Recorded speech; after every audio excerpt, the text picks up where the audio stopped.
I was incredibly homesick. Huge package of fruits, yogurt and like some buns. Actually attending a lecture. Saw means fish in French, and we all just cracked up laughing as we were like literally dying cycling up that hill and still trying to continue this conversation. I would kind of struggle to understand his accent. We'd always pass that place right around 12 noon, and it was just such torture. Hanging out at university had a completely different meaning. Taking walks regularly outside, and I got into the production team. Cambridge's AV and social media team found me, started sobbing so much on the plane. There are lots of stereotypes that I went in with. Lots of them were proven wrong. Ahoy mateys! Welcome back to another sit down and chat kind of video. As you might notice, I am back home in Singapore with my favorite Kiwi pillows. After spending my first term abroad at the University of Cambridge, I came back for my Christmas break. But now the UK is in its third lockdown, so I don't really know when I can go back, so I'm at home till then. Anyway, since I'm back home now, the two most common things I'm asked by friends and family is, what do you even study at Cambridge? What course do you do? And how is your university life? You look like you're thriving. So I thought I'd make two whole videos just dedicated to this, because I think life at uni can be broadly split into academic and extracurricular. And today's video is going to be talking about my social and extracurricular life at Cambridge and how it was in the first term amidst COVID-19. I'll be sharing a bit about the activities that I was involved in during my first term at Cambridge, as well as a few raw and personal anecdotes. So without any further ado, let's get sailing.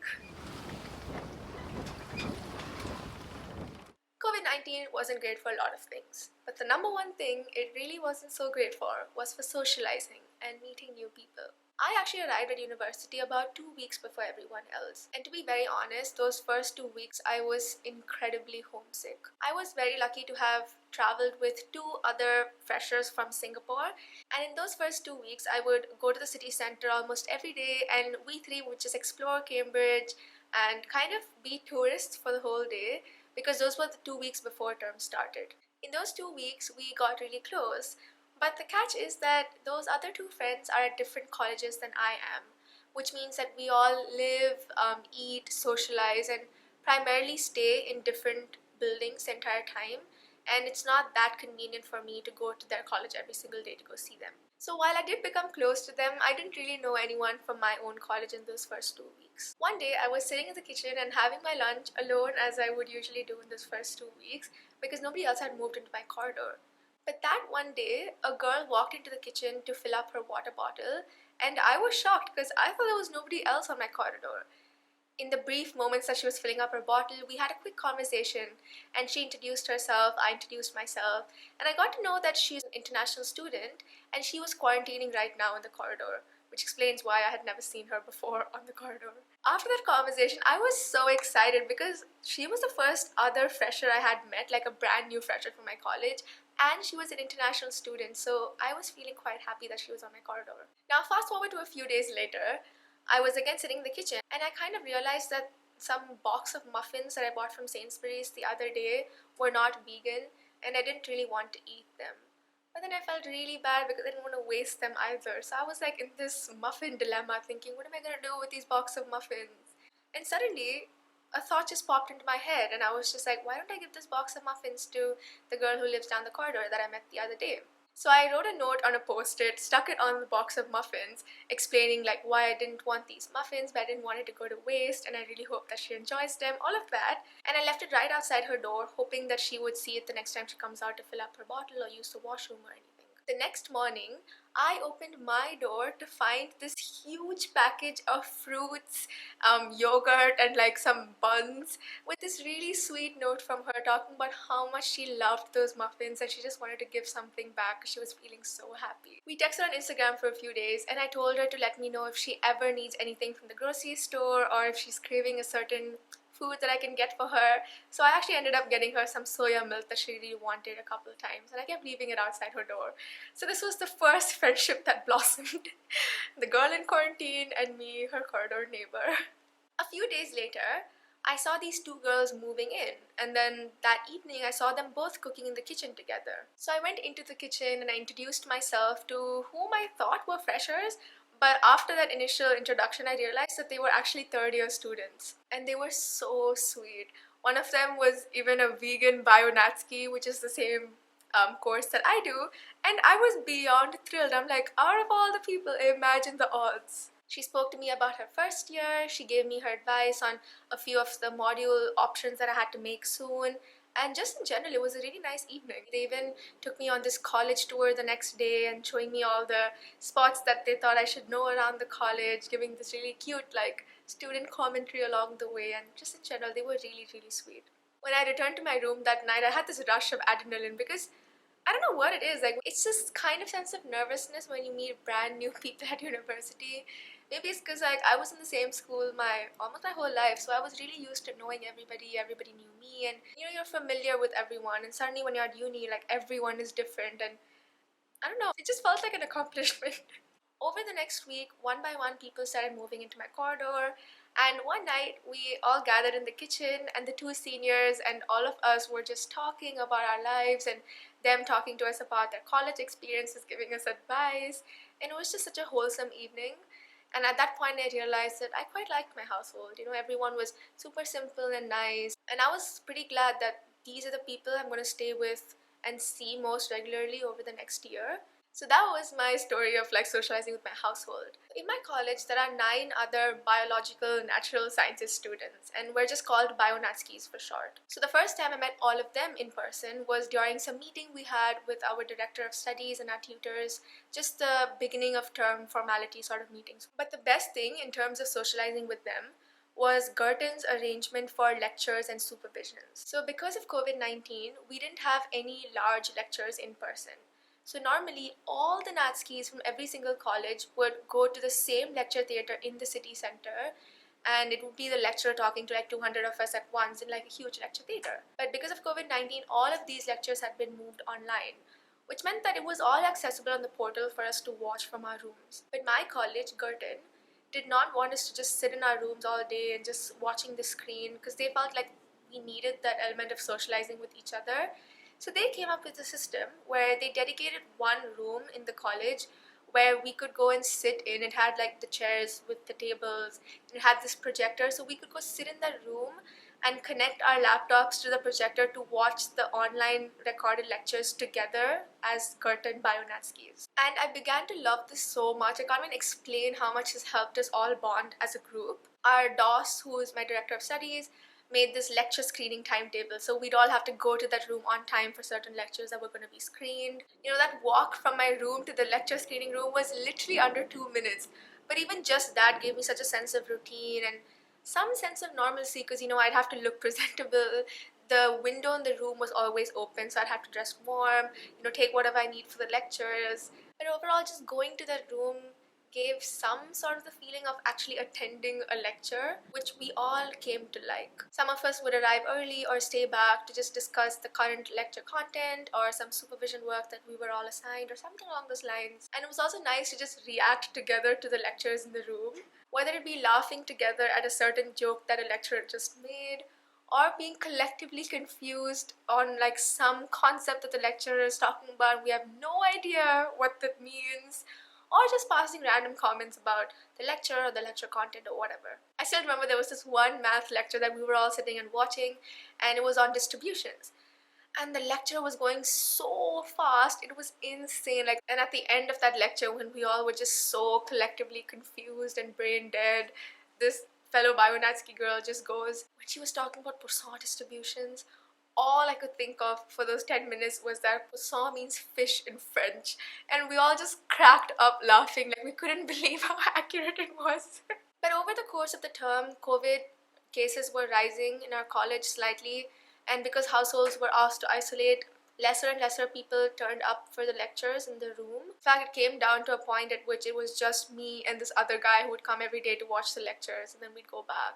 Because we both collectively shared that sentiment that coming to the lecture rooms gave us a sort of structure for our day, and we did not want to sit in our room and watch lectures. I was also lucky to have 3 in-person practicals in the Earth Sciences department, which was in the Cambridge City Centre, which is about like a 25-minute cycle ride from my college to the city centre. And because of social distancing and COVID, we all always had to stand like 6 feet apart, and that made it a bit hard to talk to people, to be very honest. But at least the people in those practicals would be constant, so It was just like faces becoming familiar and that kind of getting to know. But this one time after the practical, when I was walking down the stairs, this girl saw my bag and she noticed like this avocado keychain that I have on my bag, and she said that she finds it really cute. So after that, we kind of ended up talking for about 5 minutes. I got to know like which college she's from and what courses she does, where she's from, and all of that. And I had to rush to my supervision after that, but that was like the only interaction I had during practicals with, but it was still kind of nice. Once a week, I had my earth sciences supervision right after the practical in that same earth sciences department. And one of my supervision partners was a phys Natsky from Girton, so a physical natural sciences student. And after the supervision, we'd end up cycling back together to Girton, and that was another like 25-minute cycle ride. So during that cycle ride, we kind of try to get to know each other. Honestly, it was a bit hard because there's this place called Castle Hill, which is notorious for having a really steep inclined slope. So literally while cycling up there, you can't think of anything else but like just huffing and puffing and like trying to get up to the top of the hill. But like, you can't just, if you're having a conversation before, you can't just suddenly cut off. So it'll be like the two of us having some conversation before, and then we're like literally dying cycling up that hill and still trying to continue some conversation. And I would just be like, yeah, yeah. It's just so ridiculous. And then at certain times, the lane would only be like wide enough for us to go one in front of the other. And even then it would be kind of weird because, how can you keep a conversation with someone who's either behind or in front of you? A few of the times it would be a bit awkward, and I would kind of struggle to understand his accent because he's a northerner and those kind of practical difficulties. But I enjoyed his company, and during the supervisions I noticed that he was better at some of the things that I wasn't so good at. And after a couple of weeks, I mustered up the courage to ask him if we could work on the supervision work together in college. And after the first time, he said that he quite enjoyed it. So ever since, apart from supervisions, we would meet once during the weekend in college, sit together in the study room and just finish off the supervision work together. And over time, I actually noticed that really helped me. Like, he was good at the things that I wasn't so good at. I helped him with something that he wasn't so good at. And even our supervisor noticed that we both were getting better, and we told her that we work on it together, and she was really happy to hear that. The route from the supervision back to our college actually involved cycling past this place called Market Square at the center of Cambridge city centre, and our supervision would normally end around 11:30, so we'd always pass that place right around 12 noon. And this was just when the street food vendors would get out their stalls, and it's the peak of their lunchtime business, and you could smell the delicious warm food and all the people eating, and we'd see all of these scenes, but we'd have to be cycling past, hurrying for our next supervision practical or whatever at college, and exhausted, cycling in the cold from our supervision, and it was just such torture. So we made a pact that on the last supervision, we would stop there and we would have lunch at Market Square. And that 8-week wait was so worth it. At our last supervision of term, we stopped, we had lunch there. He also called along one of his friends from another college who happened to be Indian, and I got to talk to him. And we just sat in this place called King's Parade. And that was the only time I sat at King's Parade. It's kind of like a Cambridge thing to sit at King's Parade and just chill. It's kind of a picnic spot, I guess. It's just a nice place to sit and eat. So we just sat at King's Parade in the cold weather, just having the warm food, enjoying the after feelings for our last supervision of term. Basically, what I'm trying to say with all these little anecdotes and stories is that with everything being localized to our college, it was so easy to just take the choice to sit in our rooms all day, not having to interact with anyone, just watching all the lectures online, attending supervisions for 1 hour, going back to our room. I guess the worst part in terms of socializing was that the circumstances made these kind of things completely normal. So it was normal, or rather so much easier to just do that instead of pushing yourself out of your comfort zone to go and interact with someone, which was 10 times harder in social distancing circumstances. But just the small acts of complimenting someone, reaching out to help with a fellow course mate or supervision partner, the short conversations before and after a lecture or supervision while walking together, or helping someone in need, these small things really did make a difference to me, because I feel like these were the only things that we could do safely but also get to know people. So yeah. Now, apart from supervisions, lectures and practicals and my course buddies, my two closest friends in college were in different courses than I was, but I would still end up hanging out with them the most amount of time. But even hanging out at university had a completely different meaning. Like, our definition of hanging out usually involved just doing chores together. Like, we would go load the laundry together, make grocery trips together, cook food, or give each other food, eat together, like those kind of things. And since all three of us had such busy schedules that wouldn't really match with each other's schedules, doing those tasks together ended up being the best way to spend time with each other. After a while, COVID rules within college made it a bit harder to hang out because one of our friends was from a different household. So intermixing of households was only allowed in open spaces outdoors. So we actually made a habit of taking walks regularly outside. And since Girton had such nice open grounds, plus we would kind of be cooped up in our room almost all day in front of a screen, it quickly became something that we quite enjoyed. Then these friends had few friends at other colleges, and I got to meet them during Halloween, where we booked a group table at this nightclub and we just spent the evening together. And then for Deepavali, I met my other friends at their college and they introduced me to their friends. And when my outer college friends would come to visit me at Girton, I would introduce them to my in-Girton friends. This way, just meeting friends of friends and making these connections was quite nice, and this really allowed us to get to meet people who are outside our college. But the best way that I met people from other colleges was by getting involved in the organizing committee for this show called Mastana, which is this cultural arts show that happens in Cambridge every year. There was this application form that we had to fill in at the beginning of term, and I was debating, like, should I join this or not? How much of my time will it take? What if it's too much commitment and I'm not able to balance it amongst everything else? But somehow I just ended up signing up and I got into the production team, and we would have committee meetings every week. And though they were virtual, it was a great opportunity to meet people from other colleges and most importantly across the years. So it wasn't just freshers who were part of the committee, they were people from first years all the way to third and fourth years. So in this sense, that was the most diverse group of people that I got to interact with regularly. So these Mastana meetings and the Mastana tasks that we were allocated were one of the long-term extracurriculars that I was kind of involved in during my first term. I also really wanted to try rowing at Cambridge. So in my initial weeks, I joined the rowing club and attended their taster sessions and all of that. And after that, I got to go back to the water about 2 or 3 times. And then it became too cold, or the winds weren't right, or because of COVID, they had to switch to only erg sessions in college, which was like the rowing machines. And that was also quite nice. So this went on for about half of term, so about like 4 weeks, I'd say. And I kind of make it a point to attend it every week because I was really enjoying the physical exertion of rowing, and it was a completely new activity. Like, I'd never moved my muscles in that way, if that makes sense. And the captain also said that I was making good progress, so it became a part of the week that I quite enjoyed. And the best part was the erg sessions were just a half an hour commitment a week, and like, though that sounds really little, the erg sessions were quite intense, so I enjoyed it, and it was a good amount of time to spend on something per week. But then all of that came to a stop after the second lockdown, which was around like October 31st, so that didn't sustain past half term. But I did get to meet a few other girls from my college, like who were part of the rowing club as well. Apart from this, Cambridge's AV and social media team found me through my YouTube channel, and now I am officially a member of the YouTube content creator community.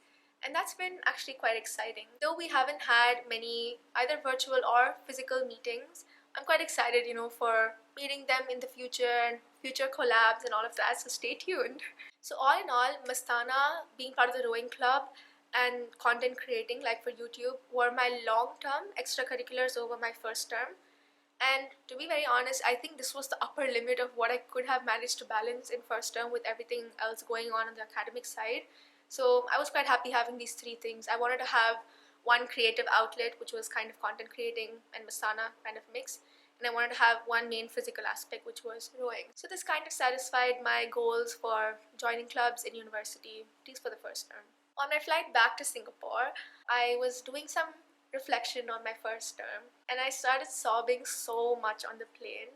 It struck me then that Girton and Cambridge had genuinely become home, and this was something I just could not wrap my head around. For someone who had experienced such intense homesickness in the first couple of weeks, I couldn't believe that I actually felt settled in, and I realized that I genuinely really enjoyed my first term at Cambridge. There were some other academic reasons that made me a bit emotional, but I'll save that for the next video when I do my academic reflection of my first term.